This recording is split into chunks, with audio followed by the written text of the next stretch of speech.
For 50 years, Richard Dreyfuss concealed the true cause of his most startling public collapse. In May 2024, he stood on a stage in Massachusetts and uttered things that caused families to leave the theater. Everyone believed they understood why he exploded. They were mistaken. He's finally revealing what enraged him that evening at the age of 77. It all started with a phone call 3 days ago. A former acquaintance contacted him. After what they told him, everything was different. Politics had nothing to do with the disaster. It had to do with lying. The date of his birth was October 29, 1947. However, his narrative began much earlier. His father, Norman, had been raised in a dangerous area of Brooklyn, a place where survival required toughness. After many years, Norman owned a diner and became a skilled lawyer, but the past never left him. The Brooklyn edge was not the only aspect of the family line. Richard eventually discovered that Hesha Hoffman, a revolutionary who assassinated Tsar Alexander II in 1881, was his great-grandmother. The only person in the bunch that survived was her. Therefore, Dreyfuss wasn't the only one who employed violence, from killers in Russia to altercations on the streets of New York. His family tree contained it. Geraldine, his mother, was the opposite. She had eschewed the instability her husband had come from and had dedicated her life to fighting for peace. Norman's toughness wasn't solely a result of his difficult upbringing. A mortar blast that occurred during World War II's Battle of the Bulge will always cause him pain. He wore shoes provided by the army and walked with sticks for the remainder of his life. Richard's complicated past and his will to move on influenced him early on. Later, it was evident in his roles. Regular men who were emotionally conflicted and broke down under pressure. It wasn't a performance. He had been raised close to that brink. When he was just 9 years old, everything changed. That year, 16-year-old lads were largely riding motorcycles or hanging out in trees. Richard, however, was already certain that he wanted to become an actress. He was certain that he would be, despite his desire not to be. The family then had to depart since his father detested New York. They left Queens, traveled to Europe, and then made their way to Los Angeles. However, it wasn't a dream trip. All of Norman's family members were fleeing their history. In the midst of it all, Richard continued to pursue his ambition. Until he arrived at Beverly Hills High School, he traveled from city to city. There, with the assistance of drama instructor Bill Miller, he began performing on stage, initially at the Arts Center at Temple Emmanuel, and later at the West Side Jewish Community Center. The majority of children were steady. Despite his constant movement, Richard's passion continued to develop. Everyone he knew was fighting in Vietnam by the time he turned 18. Richard, however, took a courageous step. "I am a conscientious objector," he declared. While the rest of the world collapsed, he spent 2 years helping people in a Los Angeles hospital rather than going to war. The years were 1965-1967. During the day, he was in the hospital. He searched for acting roles at night. He appeared in small roles on television programs such as Room 232, Peyton Place, Gidget, and Bewitched. He had been attending San Fernando Valley State College for a year. However, acting jobs and hospital work soon took precedence. He was not carrying a gun and there were no protests. He chose the third option, which was to work at the theater at night and perform quiet service during the day. Working in the background, he was establishing himself in the world. In 1964, at the age of 15, he performed in his first actual show. This was his first paid work, though, and he had already appeared on Peyton Place before appearing on In Mama's House. Many teenagers are concerned about their grades. Richard had started working already. At home, not everyone was content either. Due to the war's devastation and his own dashed hopes, his father did not support his son's profession. The tension increased till it exploded. Richard was 21 years old when Norm left the family. When Norman passed away, they said no. Despite his early success, Richard continued to remain silent. He became famous while his family was disintegrating, and as a result, he was changing the way he acted. At the Jewish Community Center, Richard was improvising while most of the other people were learning lines and rules. These classes were more than just acting classes. They taught him how to live in a scene and react without a script. Richard believed that acting couldn't be taught in schools. It had to be experienced. Over the next few years, he gained recognition for his raw, genuine manner. His first film role was in The Graduate, released in 1967, when he said the brief phrase, "Should I call the police? I'll get the cops." but the movie made $104 million. $9 million at the box office. That's about $857 million now. At the time, almost no one paid attention to him, but millions of people saw the first movie scene of someone who would win an Oscar less than 10 years later. He was 19 years old and an extra in a scene set in a boarding house. Director Mike Nichols had no idea that he was shooting the actor who would go on to star in Jaws and Close Encounters. He got his first lead part the next year in The Young Runaways, which almost ended everything. The movie was terrible.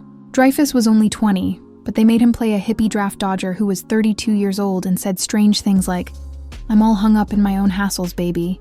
Critics tore it apart, claiming that the acting, the music, the writing, and even the story were all flawed, that the speech didn't even sound like it was from real people in the 1960s, and that the author, a 51-year-old man, obviously didn't understand what young people are like. For Dreyfuss, it was a harsh lesson, but for some, it became a popular joke.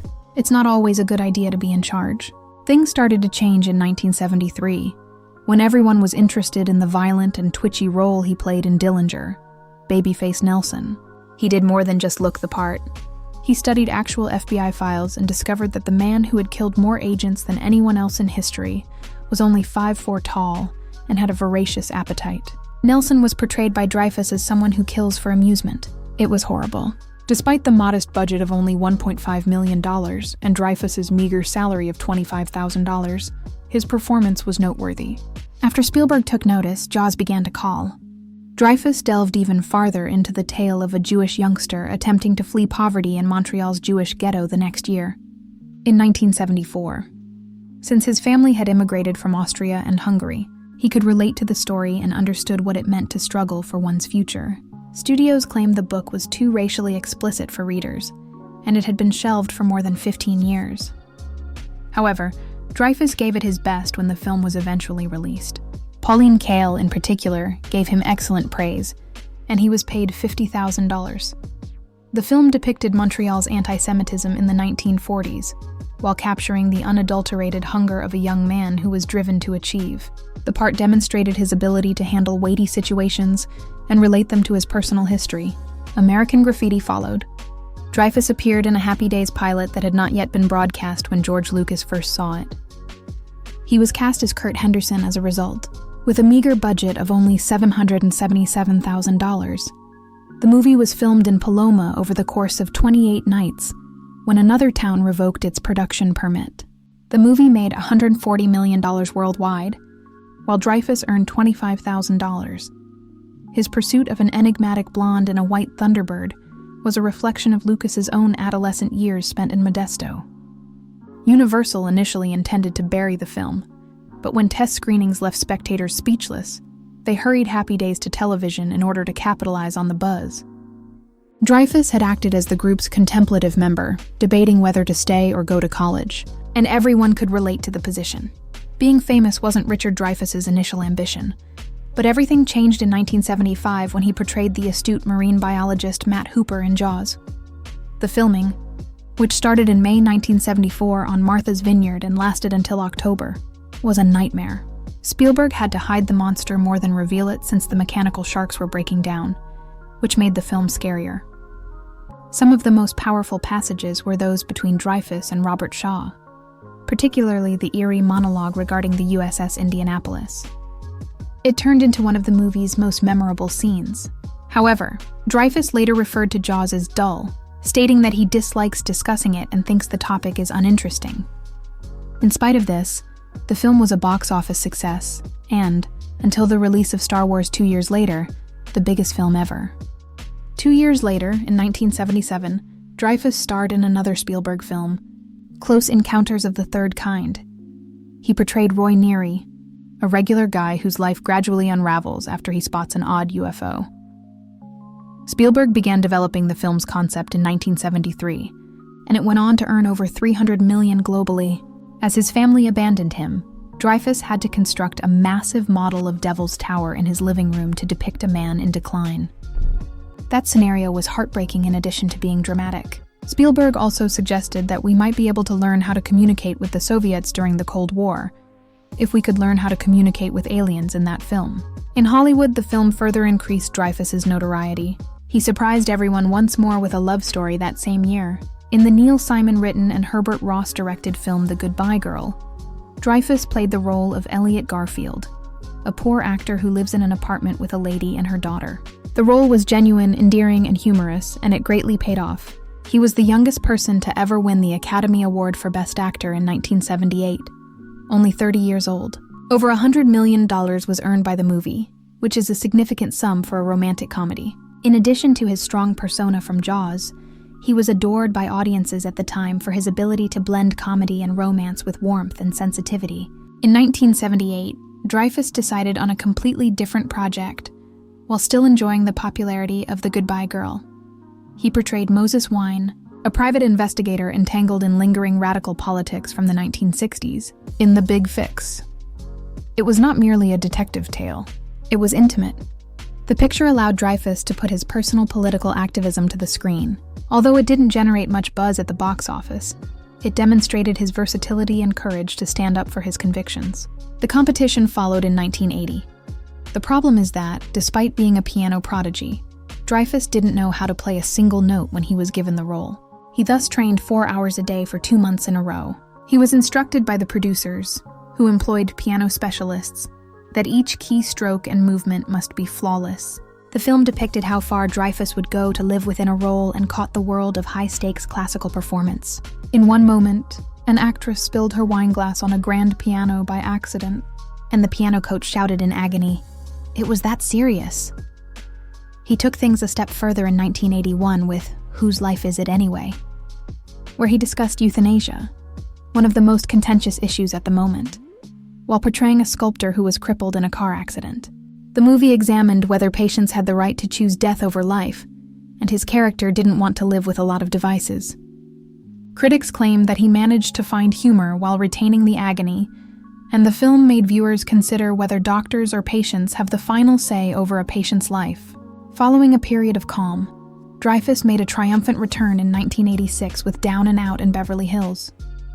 Under the Touchstone label, he co-starred with Bette Midler and Nick Nolte in Disney's very first R-rated movie. Audiences enjoyed the crazy, largely improvisational comedy. On a $14 million budget, the film generated nearly $60 million after opening at the top of the box office. In light of his well-publicized battles with drug addiction, it was a significant comeback. He portrayed Bebe Babowski in Tin Men the next year, a 1960s aluminum siding salesman who, following a minor auto accident, battles Danny DeVito's character. What begins as a straightforward argument escalates into a full-scale conflict that involves wooing each other's spouses. It was witty and incisive, but it also spoke to something deeper. Two damaged guys who were losing at life and striving to win at anything. Both had lost their careers and licenses by the end, but they may have discovered a little part of themselves. He worked with Spielberg again for the 1989 remake of the 1943 movie Always. The film was released at a difficult moment because Spielberg had just announced his divorce that year, even though he had been wanting to make it for years. Dreyfuss's portrayal demonstrated the film's themes of mortality, love, and letting go. However, behind the scenes, Spielberg and Dreyfuss continued to have issues, and their collaboration wasn't as easy as it once was. Dreyfuss had an equally dramatic personal life. 10 days after meeting Jeremy Rain at a party in 1983, they were married. Benjamin was born in 1986, while Emily was born in the same year. But there was a problem. Murray once flung a large ashtray at Dreyfuss after screaming in his face that he was despised by everyone. "It just missed. It was the most emotional moment of my life," Dreyfuss stated. Harry, their third child, was born in 1990. However, the marriage collapsed, and by 1995, Jeremy had taken the children and left. It wasn't just domestic tension. On the What About Bob set, Dreyfuss and Bill Murray got into a brawl in 1991. Murray hurled a large ashtray at him after telling him that everyone detested him. Murray reportedly shattered their producer's sunglasses and threw her into a lake. Dreyfuss referred to Murray as a pig and a drunken thug. For years, he avoided discussing the film, but in 2020, he hinted that he might write a note and eventually let it go. Dreyfuss earned $100,000 per episode in 2001 while playing a professor in recovery from alcoholism in The Education of Max Bickford. However, the show struggled. It addressed daring topics like academic politics and transgender characters, and it was among the first series to be shot fully in high definition. The sitcom was canceled after one season due to poor ratings, and CBS dismissed 2 producers within a month. He then portrayed Dick Cheney in Oliver Stone's political drama W in 2008. Tensions flared when Stone preferred Dreyfuss over Robert Duvall. Dreyfuss's defense of Cheney and his accusation that the American people were silent against Bush stunned many. With a $25 million budget and a gross of just under $30 million, the film was a complete failure. Unexpectedly, at the age of 63, he performed his own stunts in the 2010 action film Red, in which he played armaments dealer Alexander Dunning opposite Helen Mirren and Bruce Willis. After 3 months of training and a few injuries, he refused to allow a stunt double replace him. The film earned $199 million and received a Golden Globe nomination. He demonstrated that older actors could still steal the show, even though his role was intended for someone in their 40s. In the ABC miniseries Madoff, he portrayed Bernie Madoff in 2016. He colored his hair silver and shed 15 pounds to prepare. Real victims of Madoff threatened to kill him because they didn't want the story to be made into a movie. Critics, however, gave him high marks. By humanizing the villain, rather than by pleading with him, he made him believable. He then played an older guy who still aspires to travel to space in the 2019 film Astronaut, in which he was 72 years old. His own struggles with despair and aging were reflected in the movie. He disclosed that he had battled bipolar disorder for many years. In just 24 days, the film was filmed in Canada's bitterly cold climate. He had a silent moment of grace, a guy out of time, but nonetheless with huge dreams, even though it didn't make the news. In the past, Richard Dreyfuss was a huge hit, thanks to films like Jaws and Close Encounters. However, things had gotten hazardous by 1982. He crashed into a palm tree in Benedict Canyon that year, while driving his Mercedes-Benz 450 SL and passed out. He woke up fastened in by a seatbelt he couldn't remember buckling, hung upside down. He was taken into custody by police after they discovered cocaine and Percodan in the wreckage. However, he was bothered by other things as well. He had been seeing images of a young girl wearing a pink frock and horn-rimmed glasses for years. Something about her frightened him, and she would appear in the most unlikely locations, including during crazy parties. He permanently stopped using narcotics on November 19, 1982. His daughter, who also wore horn-rimmed glasses, was born on the same day a year later. Dreyfuss claims he is unsure whether she was the spirit that came to warn him or the girl he didn't kill that night. Dreyfuss, however, did not only quarrel with himself. He filed a lawsuit against his father and uncle in 2012 for allegedly gifting them $870,000 amid a family emergency. Dreyfuss paid for about a third of the acquisition, but they kept it a secret and used the funds to purchase a 13-story building in downtown Los Angeles. When they won a $5.5 million judgment in 2009, they didn't give him a thing, claiming he only owned 10%. He had previously filed a lawsuit against them in 2008, so this wasn't the first time. The most shocking thing was that Dreyfuss was still involved in family treachery in spite of his notoriety. Then, a different type of tension went viral in 2024. Many individuals left a Jaws showing in Massachusetts when Dreyfuss made offensive remarks regarding transgender rights. Ben, his kid, tweeted about a family member's inappropriate behavior at the same time. Ben swiftly emphasized that he wasn't referring to his father, but the incident revealed something more profound. Despite their disagreements, he supported his father. Family conflict occurred on Twitter in real time in the modern world.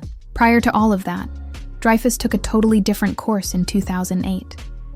He acknowledged that as a child, he knew very little about government and began a civics education endeavor.